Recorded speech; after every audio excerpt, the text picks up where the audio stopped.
أعوذ بالله من الشيطان الرجيم بسم الله الرحمن الرحيم قال رب اشرح لي صدري ويسر لي أمري واحلل عقدة من لساني يفقهوا قولي আসসালামু আলাইকুম ওয়া রাহমাতুল্লাহি ওয়া বারাকাতুহু।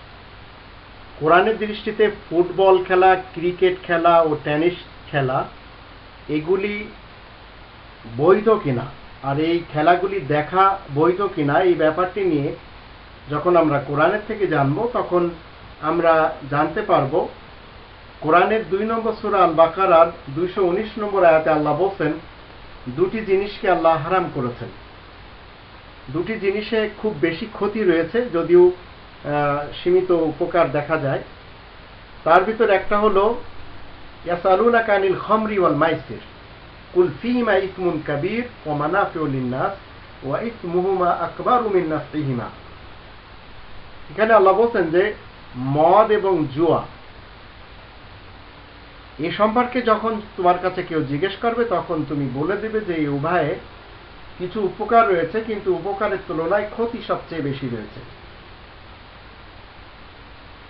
আজকের ফুটবল খেলা হোক, ক্রিকেট খেলা হোক, টেনিস খেলা হোক, এই যে খেলাগুলি আমরা দেখছি এই খেলাগুলি মূলত ভিত্তি হলো জুয়ার উপরে। এখানে জুয়া খেলা হয়, জুয়া লাগানো হয়, বাজি ধরা হয়। তো কোরআনের দৃষ্টিতে এটা নিষেধ।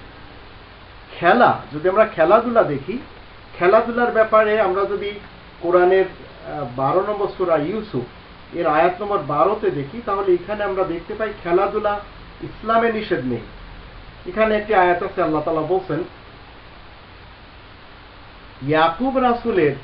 ইয়াকুব রাসূলের ছেলেরা খেলতে যাওয়ার সময় ইউসুফ রাসূলকে চেয়েছিলেন, যে এখানে বলা হচ্ছে আরসিলহু মা'ানা গাদান ইয়ারতা ওয়া ইয়ালআব ওয়া ইন্না লাহু লাহাফিজুন। ইউসুফকে আমাদের সাথে পাঠিয়ে দিও, আগামীকাল আমরা যখন খেলা করতে যাব এবং আমরা অবশ্যই তাকে হেফাজত করব। তো এই ব্যাপারটি নিয়ে আমরা সবাই কিন্তু জানি এই খেলার ব্যাপারে ইয়াকুব রাসূল নিষেধ করেনি তার ছেলেদেরকে। তো কোরআনের দৃষ্টিতে খেলা আপনি দেখেন, খেলা করেন, কিন্তু এই খেলা দেখতে যেয়ে আর খেলা করতে যেয়ে যদি আপনি জুয়ার ভিতরে এসে যান অথবা এই খেলার কারণে যদি আপনার সালাত চলে যায়, নামাজ চলে যায়, বা আপনার সময়ের অপচয় হয় এবং আপনি এর পিছনে লেগে আছেন তো লেগেই আছেন, এ ধরনের যদি হয় তাহলে ইসলামে বৈধ নেই। কারণ কোরআনের 57 নম্বর সূরা আল হাদিদ এর যদি আমরা 20 নম্বর আয়াতে দেখি, এখানে আমরা দেখতে পাই এখানে বলা হচ্ছে ইয়ালামু আন্নামাল হায়াতুদ দুনিয়া লাইবুন ওয়া লাহবুন ওয়া যিনাতুন ওয়া তাফাখুরুম বাইনাকুম ওয়া তাকাসুরুন ফিল আমওয়ালি ওয়াল আওলাদ কামাসালি গায়থিন আ'জাবাল কুফফারা নাবাতুহু সুম্মা ইয়াহিজু ফাতারাহু মুসফাররান সুম্মা ইয়াকুনু হুতামা ওয়া ফিল আখিরাতি আযাবুন শাদীদ ওয়া মাগফিরাতুম মিনাল্লাহি ওয়া রিদওয়ান ওয়া মাল হায়াতুদ দুনিয়া ইল্লা মাতাউল গুরুর। এখানে আল্লাহ বলেন যে তোমরা জেনে রাখো যে এই দুনিয়াটা খেলা তামাশা এবং একে অপরের সাথে ফখর করা, গর্ব করা, অহংকার করা আর সাজসজ্জা নিয়ে বড়াই করা ছাড়া আর কিছু না। আর নিজেদের মাল দৌলত, সন্তান সন্ততি নিয়ে বড়াই করা। এখন যারা এই জিনিসগুলির ভিতর পড়ে থাকবে, যারা এই জিনিসগুলির ভিতরে পড়ে থাকবে তাদের ব্যাপারে জানতে হবে যে এই দুনিয়াতে তারা উপভোগ করে নেবে কিন্তু পরকাল নেই তাদের। কারণ কি? কারণ হলো তারা শুধু এই খেলার পিছনেই পড়ে আছে। আর এই খেলার কারণে আজকে বিশ্বাস করেন, আমরা যদি আমাদের দেশে দেখি তো আমাদের শিক্ষার্থীদেরকে যদি দেখি, এই যে ছাত্র ছাত্রীদেরকে এই খেলার নেশায় জড়িত হয়ে তারা কিন্তু তাদের উজ্জ্বল ভবিষ্যৎকে নষ্ট করছে। আমি খেলার বিরুদ্ধে কোনো কথা বলছি না, আমি মুমিন, আমি মুসলিম, আমি খেলাকে সাপোর্ট করি, কিন্তু খেলা সেটা এমন হতে হবে যে খেলাতে জুয়া থাকবে না, যে খেলাতে কোনো ধরনের অপচয় থাকবে না, এবং সেই খেলার কারণে যেন আমার উজ্জ্বল ভবিষ্যৎ ছুটে না যায়, নামাজ ছুটে না যায়, আমার ভালো কাজগুলি যেন ছুটে না যায়।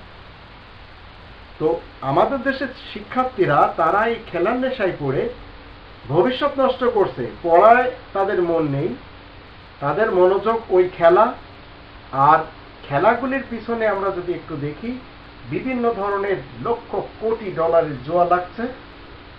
আর এই খেলাগুলি বিশেষ করে যদি আমরা ক্রিকেটটা দেখি বা ফুটবলকে দেখি, তো ক্রিকেটে আমরা সবচেয়ে বেশি দেখতে পাই যে কোম্পানি সবচেয়ে বেশি স্পন্সর করে আমাদের এশিয়ার ভিতরে, ইউরোপেও দেখি, তো সেখানে সবচেয়ে যে অখাদ্য, যেটা মানুষের জন্য একটা কুখাদ্য, একটা এমন পানীয় জল যা মানুষকে ক্যান্সার করতে বাধ্য করে যারা সমানে পান করে, তার সবচেয়ে বেশি তার পক্ষ থেকে স্পন্সর করা হয়। সেটা হলো পেপসি, পেপসি কোলা। পেপসির যদি আমি একটু ইতিহাস দেখি, তাহলে পেপসি লিখতে পি লাগে, ই লাগে, পি লাগে, এস লাগে, আই লাগে। তো পিতে, প্রথম পিতে হচ্ছে পে, তারপরে ইতে হলো এভরিওয়ান, তারপরে পিতে হলো পিনে, তারপরে এসতে হলো সেভ, তারপরে আইতে হলো ইসরায়েল। এর বাংলা অর্থ হলো যে টাকা খরচ করে প্রত্যেক মানুষ পেপসি পান করবে এবং ইসরায়েলকে সেভ করবে। আর ইসরায়েল ফিলিস্তিনের সাথে কি করে সেটা আমরা সবাই জানি। আর এই কোম্পানি সবচেয়ে বেশি, আমরা ভারত উপমহাদেশে দেখি, এই খেলাটাকে সবচেয়ে বেশি স্পন্সর করে। এই খেলাতে পেপসি আপনি দেখবেন। এখন আপনি আসেন এই কোরআনের 5 নম্বর সূরার 51 নম্বর আয়াত। এখানে আল্লাহ রাব্বুল আলামিন বলছেন, যারা মুমিন এবং মুসলিম তারা এই সমস্ত জুয়াখোরদের থেকে এবং জুয়াবাজদের থেকে সবসময় দূরে থাকে।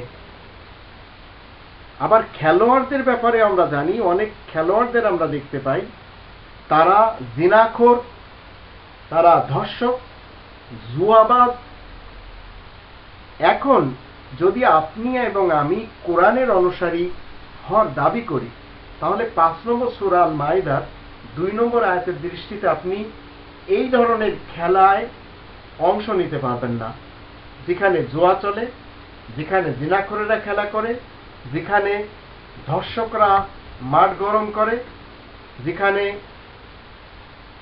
নোংরাভাবে ছেলে মেয়েরা আসে, এবং যে খেলার কারণে আপনার নামাজ ছুটে যাচ্ছে, আপনার ভালো কাজ ছুটে যাচ্ছে, আপনার সময় নষ্ট হচ্ছে, আপনার পড়ার ক্ষতি হচ্ছে। এ ধরনের খেলাতে মুমিনদেরকে সাপোর্ট করার কথা আল্লাহ অন্তত নিষেধ করেছেন। যে মুমিনদেরকে আল্লাহ বলছেন, ওয়া তাআওয়ানু আলাল বিররি ওয়াত তাকওয়া ওয়া লা তাআওয়ানু আলাল ইসমি ওয়াল উদওয়ান, তোমাদেরকে সাপোর্ট করতে হবে একে অপরের সাথে যারা সৎ কাজ করছে, সৎ কাজে। আর যারা অসৎ কর্ম করবে, সেই অসৎ কোনো কর্মকারীদের কর্মে এবং কর্মকারীদের সহযোগিতা করা যাবে না। সেক্ষেত্রে একজন মুমিন এবং মুসলিম আজকের যুগের যেভাবে খেলা, বিশেষ করে ফুটবল এবং ক্রিকেট এবং টেনিস হচ্ছে পৃথিবীতে, মুমিন এবং মুসলিমরা অন্তত অংশ নেবে না।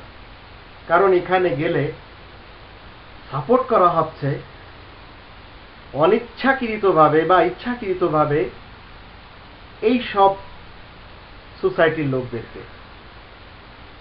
তবে ইসলামে খেলা নিষেধ নেই। আমরা ছোটবেলায় খেলা করেছি, এখন আমাদের সময় নেই বিধায় আমরা খেলতে পারি না। আমাদের বাংলার নিজস্ব যে খেলাগুলো রয়েছে, আমাদের কালচারের যে, আমাদের সংস্কৃতির যে খেলাগুলি রয়েছে, আজকে সেই খেলাগুলি বিদায় নিয়েছে। তো কোরআনের দৃষ্টিতে আমরা জানলাম যে আমরা কোনোভাবে এমন খেলাতে অংশ নিতে পারবো না, যে খেলাতে জুয়া চলছে, যে খেলাতে গেলে নামাজের সময় চলে যাবে, যে খেলাতে নিজের মূল্যবান সময় নষ্ট হবে, এবং বিশেষ করে যারা শিক্ষার্থী তাদের পড়াশোনার ক্ষতি হবে।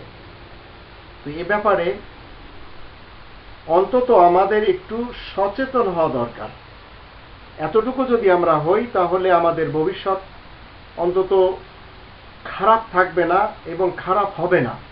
আর আমাদের শিক্ষার্থীরা তাদের নকল করে পাশ করতে হবে না।